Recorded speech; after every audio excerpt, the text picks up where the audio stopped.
Hai Sobat Edukasi Sejarah, kali ini kita berada di salah satu bendungan di Kabupaten Kampar, tepatnya di Bangkinang. Ini bendungan yang syarat akan sejarah ya. Bendungan namanya Inlet Owai yang dibangun 13 April tahun 1934 selesainya dan dinamakan oleh masyarakat ini Ompang Uwai. Nanti kita akan ulas dan wawancarai salah satu penggiat sejarah ataupun sejarawan Kampar, Prof. Indra. Ikuti terus ya teman-teman.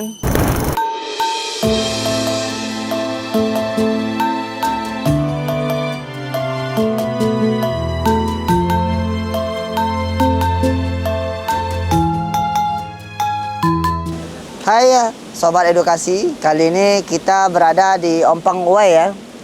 Ini ompang yang syarat dengan sejarah yang ada di Bangkinang, tepatnya di Kabupaten Kampar, di Kecamatan Bangkinang, Kelurahan Pulau.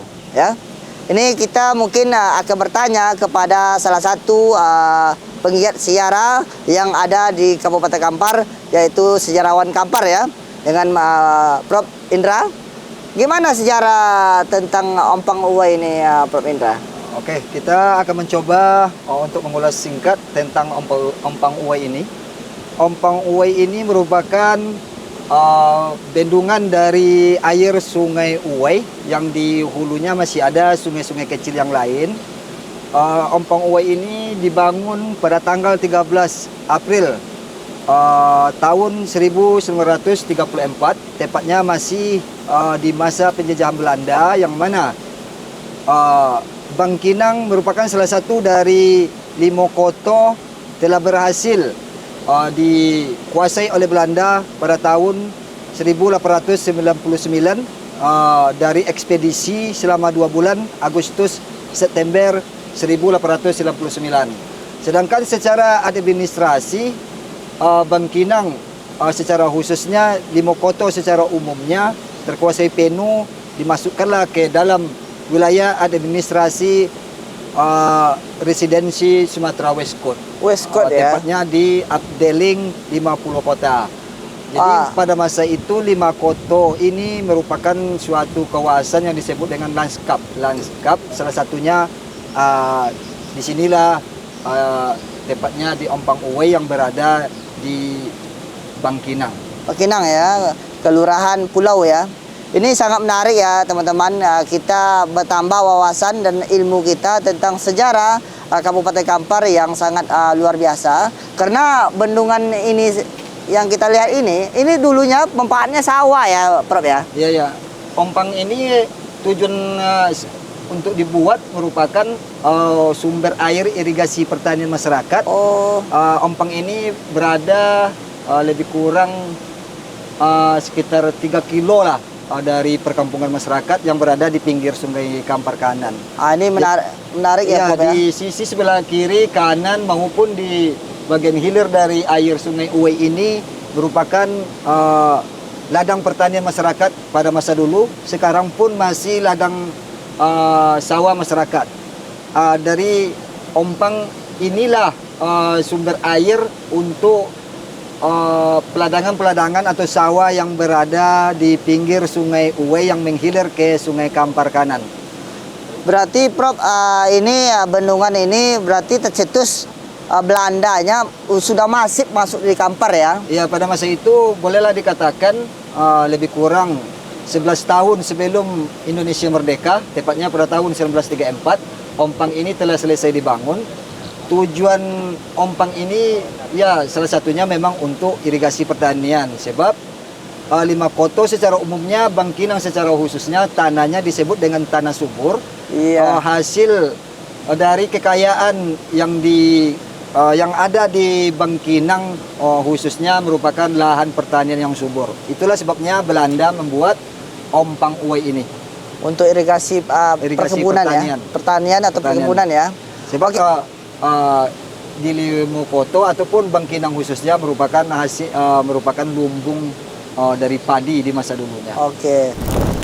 Sangat menarik ya Sobat Edukasi. Kita sebagai masyarakat awam ataupun penggiat sejarah kita mendengar Belanda itu menjajah Indonesia 3 abad ya, ibaratnya 300 150 tahun. Iya, 300 tahun. Apa benar itu, Prof? Tentang Belanda itu menjajah kita selama itu? Mungkin di daerah lain mencapai 350 tahun seperti di Indonesia Timur. Tapi untuk di Lima Koto umumnya ataupun apalagi Bangkinang ini yang masih merupakan wilayah Lima Koto, pada tahun 1876 Jimunok telah mencatat tentang perkembangan baik hasil tambang bumi yang berada di Lima Koto ataupun keadaan masyarakatnya, walaupun pada masa itu Belanda belum bisa menguasai Lima Koto, khususnya Bangkinang ini. Cuma untuk pendataannya telah dilakukan, sebagaimanapun Yazerman pun telah pernah menyebutkan tentang adanya Candi Bangkinang di Sungai Kampar Kanan, tepatnya di Langgini.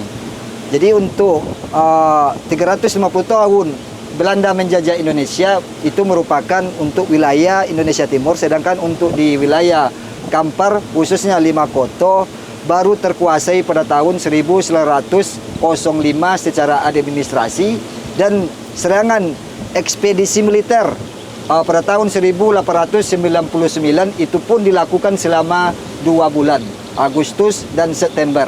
Padahal Lima Koto tidak ada suatu pasukan atau apa yang disebut dengan baik itu kavaleri, infanteri, semacam pasukan khusus, hanya masyarakat setempat. Namun Belanda kewalahan sebab di Arsip Nasional Republik Indonesia ANRI tercatat bahwasanya penjajah Eropa takut lalu lalang atau melintasi kawasan Lima Koto karena orang Lima Koto melawan kompeni. Begitulah Belanda menerangkan, jangankan penjajah Belanda, Belanda pun sendiri menyebutkan penjajah Eropa takut untuk lalu lalang di wilayah Lima Koto. Ini sangat menarik ya teman-teman. Sedih kita mendengar ya teman-teman ya. Naik merinding kita teman-teman. Ini bukan apa ya, ini Bukan serius nih. dibuat ya? Karena yang saya dengar berarti Kampar itu tidak lama Belanda masuk dan tidak lama invasi Belanda itu. Yang kita dengar Belanda memporak-porandakan Kampar katanya. Tetapi setelah kita dengar penjelasan dari Prof Indra, Belanda itu kocak-kacir ya. Ibaratnya masuk ke Kampar ya. Masuk ke Kampar, Lima Koto. khususnya yang Lima Koto ini melakukan serangan ekspedisi militer besar-besaran selama 2 bulan. Padahal 2 bulan. Lima Koto itu hanya sebagian dari wilayah Kampar, bukan Kampar seutuhnya. Kecil berarti ya? Ya, wilayah yang kecil, bukan Kampar secara umum, tapi hanya khusus Lima Koto. Itu pun serangan militer secara besar-besaran dilakukan selama 2 bulan, Agustus September pada tahun 1899, tepatnya di bawah komando pasukan Harimau Kampar Datuk Tabano Gandulo. Ini menarik ya teman-teman. Ini kalau kita dengar Datuk Tabano nih sangat menarik nih. Apalagi kita secara masif untuk mencari data itu Datuk Tabano. Sebelum Bendungan Ompang ini berarti Datuk Tabano itu masih hidup ya berarti Prof ya? Ya, sebelum Ompang ini dibuat Datuk Tabano itu masih hidup, sebab pada tahun 1899 tepatnya setelah selesai serangan besar-besaran itulah Datuk Tabano Gandulo meninggal oleh pasukan penjajah Belanda. Wah, berarti setelah Datuk Tabano meninggal barulah dibangun Ompang. Barulah dibangun Ompang Uwai ini lebih kurang 35 tahun setelah Datuk Tabano Gandulo meninggal. Ini sangat luar biasa sejarahnya teman-teman.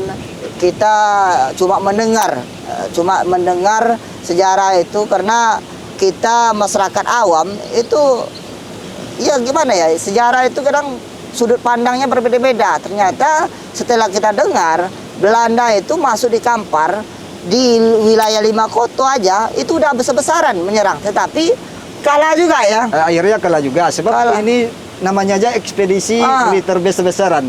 Apalagi besar ya. Ya, pasukannya berasal dari wilayah barat yang telah menguasai 13 kota Kampar pada tahun 1876, dan pasukan yang didatangkan dari wilayah timur, tepatnya dalam lingkup wilayah Sumatera Oskut, Sumatera Timur, yang berpusat di Bengkalis. Berarti Belandanya masuk dari mana nih, Prof? Dari dua sisi itulah, dari wilayah barat dan wilayah timur. Barat dari Padang, Dari baratnya wilayah yang berkantor di Padang yang disebut dengan Sumatera Westkut. Dari timurnya dari Sumatera Oskut, tepatnya kantor residensi Sumatera Oskut di Bengkalis. Wah, berarti serang dari dua sisi ya, Dua teman-teman. sisi lah penyerangannya. Barulah terkuasai 5 koto secara umum, Bangkinang secara khususnya. Oke, ini teman-teman, saya ingatkan bagi generasi muda Kampar ya, terkhusus ingatlah sejarah-sejarah pejuang Kampar dulunya yang mati-matian untuk memperjuangkan tanah Kampar. Tetapi ya mau gimana ya, Kampar ini sangat luar biasa sejarahnya. Maka itu kita cari terus sejarah dan kita ungkapkan sejarah Kampar ini. Terima kasih Prof. Sama-sama. Indra. Kita akan cari lagi sejarah-sejarah Kampar. Oke. Ini bertambah ilmu kita, Prof. Terima kasih. Ya, Kampar Hiritek. Oke. Sukses selalu teman-teman. Assalamualaikum.